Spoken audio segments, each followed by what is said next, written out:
Redacted Before Dawn, Episode 11, The Illusion You Call Life.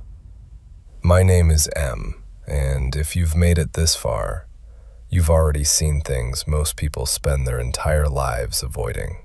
The lie, the layers, the illusion, the ego, the collapse, the reconstruction, the oath.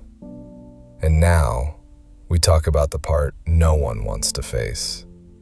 You're living in an illusion. Not completely. That's what makes it dangerous. It's just real enough to feel like truth.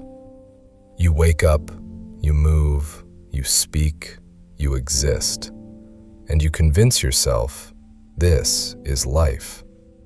But it's not. It's a version. A constructed reality built on everything you've been taught to believe without ever questioning it. What success looks like, what happiness means, what you should want, who you should be. You follow it, not because it's right, because it's accepted. And acceptance is the most powerful illusion there is, because it keeps you from asking the only question that matters.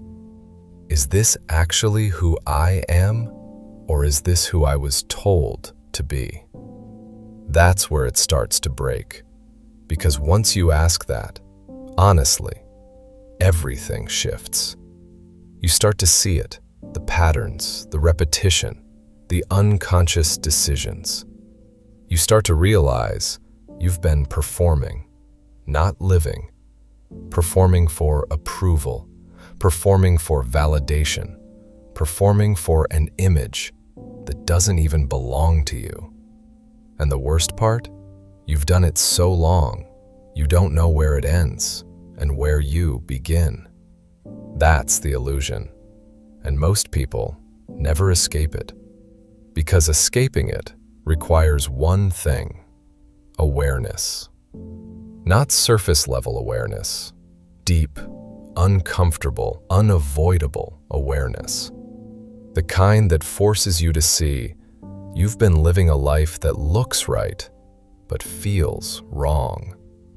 And once you feel that, you can't ignore it. You try, you distract yourself, you go back to routine. You convince yourself it's not that serious, but it doesn't go away, because truth doesn't disappear. It waits, and eventually, it demands to be seen. That's where you are now. Not at the beginning, at the edge. The point where illusion ends and something else begins. But here's the part no one tells you. Seeing the illusion doesn't free you. It exposes you. Because now you know, and knowing creates responsibility. You can't go back to ignorance. You can only move forward, or stay stuck in something you now recognize as false. That's the tension. And that tension is where most people break. They see it, but they don't act.